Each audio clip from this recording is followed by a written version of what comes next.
Madame, Messieurs, bonsoir et merci de vous informer sur MTV+. Voici les titres de ce journal. L'actualité chrétienne est en première ligne dans cette édition. La troisième édition du Festival de musique chrétienne de Côte d'Ivoire, FESMUSI, se tiendra le 15 novembre prochain à 14 h au complexe Jesse Jackson de Yopougon. Le résumé de la conférence de presse vous sera proposé en début de ce journal. En Côte d'Ivoire, élèves et étudiants ont repris le chemin de l'école et des universités. Comment les familles ivoiriennes gèrent-elles les coûts de cette rentrée 2024-2025? Élément de réponse dans un micro-trottoir signé Samira Tibé. Et puis en football, l'ex-défenseur international français Raphaël Varane a pris sa retraite sportive à l'âge de 31 ans. Il prépare sa reconversion à Com, c'est une localité française. Bienvenue à tous et merci de votre fidélité. Commençons tout de suite cette édition par l'actualité chrétienne. La troisième édition du Festival des musiques chrétiennes de Côte d'Ivoire, FESMUSI, se tiendra le 15 novembre prochain à la place Jesse Jackson dans la commune de Yopougon. L'annonce a été faite au cours d'une conférence de presse ce mercredi matin. Nos reporters Priska Diangone et Ulrich Kwasikan pour le compte-rendu. Le mercredi 25 septembre 2024, Elite Oli Event a tenu une conférence de presse au complexe hôtelier Astoria Palace de Yopougon pour annoncer la troisième édition du Festival des musiques chrétiennes FESMUSI qui se tiendra le vendredi 15 novembre 2024. En présence de plusieurs journalistes, chantres et acteurs du secteur musical chrétien, le commissaire général du FESMUSI, Stéphane Dacha, a livré les motivations de ce festival qui pour lui doit prôner l'excellence en Jésus-Christ et devenir une marque déposée de l'industrie musicale chrétienne en Côte d'Ivoire. Le FESMUSI parce que on a remarqué que nous, les enfants de Dieu, on n'avait pas un moment où on se retrouvait nous tous. C'est-à-dire qu'il était donné de constater que chaque église avait son programme. Vaste Nord a son programme, les AD ont leur programme. Donc il n'y avait pas un moment où on faisait on faisait fi de toutes nos églises pour pouvoir se retrouver entre frères. La Bible dit qu'il est bon pour des frères d'être ensemble. On ne pouvait pas être frères et puis chacun dans sa chapelle, chacun dans son église, on ne se voit pas. On s'est dit, mais pourquoi ne pas trouver un moment où on allait avoir l'occasion de se retrouver pour louer le Seigneur, mais comme l'homme de Dieu disait aussi, pour impacter aussi autour de nous. Parce que vous savez, quand on est unis, les gens qui ne sont pas convertis prennent exemple sur nous. La Bible dit, ayez au milieu des païens un bon comportement. Le but est de leur donner l'envie aussi de venir à nous. Donc si nous-mêmes on manifestait de l'amour entre nous, si nous-mêmes on se retrouvait, si nous-mêmes on montrait déjà une certaine cohésion, mais ça donne l'envie à celui qui n'est pas chrétien de se dire, tiens, j'ai envie de les rejoindre. Pourquoi? Parce que je vois l'unité, je vois l'amour, je vois la cohésion, je vois beaucoup de choses qui me donnent envie d'être chrétien. Des actions caritatives, des journées d'évangélisation, des caravanes sont entre autres les activités qui précéderont l'événement pendant la campagne publicitaire qui débutera officiellement le 1er octobre 2024. Après une série de questions-réponses et de suggestions, au terme de cette conférence, l'un des chantres associés à cet événement a réitéré son engagement et son soutien pour cette initiative. C'est l'œuvre de Dieu, hein, c'est l'évangélisation. Vous savez qu'aujourd'hui, la louange est un puissant moyen d'évangélisation qui sauve, qui gagne des âmes à notre Seigneur Jésus-Christ. Le monde même aime les chants, les louanges.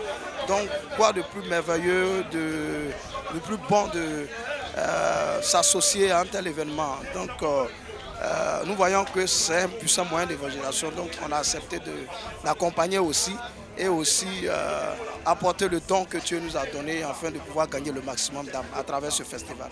Le commissaire général n'a pas manqué de s'adresser à toute la population ivoirienne et en particulier à tous les chrétiens. On profite de cette lucarne pour vraiment inviter tout un chacun, chrétien, nouveaux chrétiens, anciens chrétiens, jeunes, vieux, toute la population de Côte d'Ivoire. Il faut que le FESMUSI soit aussi pour nous chrétiens une occasion d'évangéliser. Parce que ce n'est pas qu'un moment de retrouvailles, ce n'est pas qu'un moment de retrouvailles pour chanter et danser, mais il faut aussi qu'on puisse passer un message de paix. La véritable paix, c'est dans la maison de Dieu qu'on la trouve. Et il est important aujourd'hui pour nous que chacun s'approprie cet événement. Donc je lance un appel à tout un chacun de se déplacer massivement le 15 novembre du côté du stade Jesse Jackson à Yopougon à partir de 13 h. Mais ne venez pas seul. Invitez un frère, invitez une sœur qui n'aurait jamais mis les pieds dans une église pour pouvoir venir connaître ce que c'est que la louange, pour connaître la puissance de la louange, la puissance de l'adoration. Rappelons que la 3e édition du Festival des musiques chrétiennes de Côte d'Ivoire, FESMUSI, se tiendra le vendredi 15 novembre 2024 à 14 h au complexe Jesse Jackson de Yopougon. Toujours dans l'actualité ivoirienne, prenant la direction de la ville de Bouaké où les autorités locales ont saisi 25 tonnes de produits prohibés. Cette opération vise à protéger les populations et à garantir la santé publique, nous dit-on. Plus de 25 tonnes de produits alimentaires périmés sont stockés dans ce magasin de la direction régionale du commerce et de l'industrie de la région de Béké. Cette importante saisie, composée de plus de 3400 packs de sucreries et autres friandises, dont la valeur marchande est estimée à plus de 20 millions de francs CFA, est le fruit des opérations menées par le premier responsable de la direction et ses collaborateurs au cours des 3 derniers mois. L'annonce est faite au cours d'une conférence de presse à Bouaké. C'est l'objectif de ce point de presse-là, les emmener à déclarer volontairement les produits. Il faut le faire par anticipation. Quand les produits, vous sentez que ça va se périmer, que vous n'avez pas l'occasion de les écouler, il faut nous informer à l'avance. D'où l'appel à la responsabilité citoyenne de tous les commerçants, faire en sorte qu'ils puissent avoir un comportement nouveau. Et c'est toute la chaîne de la distribution qui est impactée, je le reprends, depuis les détaillants jusqu'aux fabricants, aux producteurs, en passant par les grossistes. Il faudrait que chacun prenne ses responsabilités. Présent aux côtés de Fadiga Mamadou, le représentant du directeur régional de la santé, de l'hygiène publique et de la couverture maladie universelle, s'est prononcé sur les méfaits de la consommation des produits périmés et tout autre produit corrompu lors de cette conférence. Parce que ces boissons-là, on utilise des substances chimiques, ce n'est pas naturel. On a des édulcorants. Et lorsque la date d'expiration arrive, il y a une décomposition de ces différents éléments qui vont se transformer en autre chose, qui peuvent donc entraîner ces différents cancers. Donc vraiment, on pense qu'on est en train de dépenser moins, se faire plaisir à nos enfants, mais après, on va payer cher. Responsable des consommateurs et opérateurs économiques salue l'action du porté sanitaire. On va continuer non seulement la sensibilisation, mais à dénoncer ce genre de pratiques pour que les populations vivent sainement.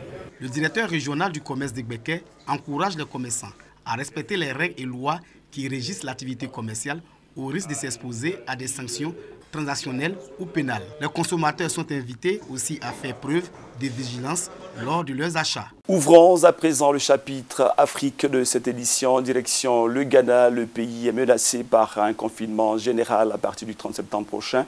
La raison est toute simple, les principaux syndicats du pays menacent de faire grève. Ils dénoncent entre autres l'extraction illégale d'or qui pollue les eaux du pays. La quête d'or du Ghana, soutenue par des pratiques d'extraction irresponsables, a atteint un tournant critique. Les terres agricoles, surtout dans les zones productrices de cacao, sont détruites et 34 réserves forestières décimées. Selon la Ghana Water Company, 60% des cours d'eau sont contaminés avec une turbidité atteignant 14 000 NTU, bien au-delà de la capacité de 2000 NTU. La société civile, les syndicats et les leaders religieux appellent à l'annulation des licences minières. Lorsque vous partez en guerre et que vous empoisonnez l'eau de votre ennemi, c'est un crime de guerre. Si les responsables refusent d'agir, le président doit agir. Il faut mobiliser l'armée pour évacuer tous ceux qui se trouvent dans les cours d'eau. Tous les permis d'entrée accordés pour miner dans des zones de biodiversité importantes doivent être annulés. Alors que la Ghana Water Company alerte sur une éventuelle nécessité d'importer de l'eau d'ici 2030, les enjeux atteignent des niveaux alarmants. Les syndicats se lanceront d'urgence dans une série de manifestations et une grève nationale si le gouvernement ne s'attaque pas à nos préoccupations d'ici la fin du mois. Selon des experts, la pollution de l'eau par des produits chimiques dangereux comme le plomb accroît l'urgence d'une intervention pour protéger durablement la santé des Ghanéens. Nous sommes entre la vie et la mort et nous devons choisir. Si nous choisissons l'illégal, nous choisissons la mort. Nos ressources doivent être protégées. Reste à voir si le gouvernement ghanéen sera en mesure d'éviter une crise majeure. Et puis dans l'actualité internationale, cette étude inquiétante révélée et réalisée en Allemagne d'ici à l'horizon 2033. Une église évangélique sur 5 pourrait disparaître. La raison est simple, les fidèles se présentent de moins en moins dans les lieux de culte et les difficultés financières frappent également au portefeuille de ces églises. On en sait plus dans ce reportage. L'Allemagne fait face à un phénomène alarmant. Un lieu de culte sur 5 pourrait fermer dans la prochaine décennie. Selon une enquête, près de 600 églises évangéliques ont déjà été désacralisées, souvent vendues pour des activités commerciales ou détruites. La principale raison de cette situation est la forte baisse du nombre de fidèles, avec près de 600 000 membres évangéliques perdus en une année. Les décès de membres âgés et la diminution des baptêmes expliquent en grande partie cette chute. De plus, des problèmes financiers fragilisent les églises, rendant leur maintien de plus en plus difficile. Les experts mettent en garde contre le risque que ces bâtiments religieux soient rachetés par des investisseurs peu scrupuleux. Face à cette crise, les communautés évangéliques doivent trouver des solutions pour attirer de nouveaux fidèles et préserver leur patrimoine. De retour en Côte d'Ivoire pour parler éducation, vous le savez, depuis le 9 septembre 2024, les élèves et étudiants ont repris le chemin des écoles et des universités. Une période de grande contribution financière pour les parents d'élèves. Justement, comment les Ivoiriens préparent-ils cette période sensible pour la rentrée 2024-2025? Je vous propose dessus tout de suite ce micro-trottoir réalisé pour nous par Samira Tibé. Pour ce qui concerne la rentrée, cette année 2024-2025, je pense que ça se passe quand même bien, mais nous déplorons vraiment la cherté de la vie. Nous déplorons la cherté de la vie. Ce qui fait que nous demandons que l'État puisse nous aider au niveau de la fourniture pour que nos enfants puissent rentrer de façon facile. Car à l'heure là, vraiment, le problème de la vie est dur. Ça, il faut reconnaître. Vu que la situation qui se passe aujourd'hui de nos jours, nous ne voyons pas bien, mais nous voulons que vraiment l'État puisse nous aider. L'État aide un peu retardivement, c'est-à-dire ils aident au moment où la rentrée est effectuée, ils envoient les fournitures. Nous voulons que ce soit un peu tôt. Nous sommes encore au début de l'année et j'espère que vraiment, si on puisse m'entendre, que l'État puisse envoyer quelque chose pour nos enfants. Et cette année 2024, la rentrée n'a pas été difficile pour moi parce que d'abord, la liste de fournitures n'a pas été vraiment chère. Et j'aimerais dire à tout un chacun, ne dites pas que oui, la liste de fournitures était chère parce que ça dépend de là où vous partez acheter vos fournitures. Pour moi, personnellement, ça n'a pas été cher. Ça n'a pas été cher. Restons dans les rues de Côte d'Ivoire en compagnie de nos équipes de reporters. Que pensent les Ivoiriens des récentes mesures sécuritaires adoptées par le gouvernement pour sécuriser un peu plus notre pays? Les Ivoiriens se sont prononcés une fois encore au micro de Samira Tibé. Est-ce que le pays est assez sécurisé? Parce qu'aujourd'hui, on se lève le matin, on va au travail calmement et on rentre le soir. Et à chaque carrefour, à chaque coin de carrefour, vraiment, on voit les forces de l'ordre. On peut saluer cette initiative du gouvernement à vouloir sécuriser chaque citoyen parce qu'aujourd'hui, on n'entend plus parler des phénomènes des microbes. Et c'est rassurant quand tu te réveilles le matin, c'est rassurant. Même si tu rentres à minuit, c'est rassurant. Et on peut féliciter le gouvernement pour ça. C'est un beau geste pour le pays. Et on continue d'encourager le gouvernement afin que chaque citoyen, quand il se lève, il se sente en sécurité. Le pays est stable, selon moi. Puisque aujourd'hui, quand on voit l'armée qui est déployée, la police, la gendarmerie, vraiment qui, toute la nuit et jour, qui essaie de sillonner certains endroits d'Abidjan, vraiment, on voit vraiment que le pays est stable. Un mot de sport dans cette édition, on parle football. L'ex-défenseur international de l'équipe de France, Raphaël Varane, a mis un terme à sa carrière de footballeur. Il est âgé de 31 ans, il se retrouve désormais dans une localité française, la ville de Com, où il se consacre à de nouvelles passions. Son portrait tout de suite dans cet élément. Le footballeur martiniquais Raphaël Varane a annoncé sa retraite sportive à l'âge de 31 ans après une carrière riche en succès et en blessures. Champion du monde 2018 avec l'équipe de France, il a également brillé avec des clubs comme le Real Madrid et Manchester United.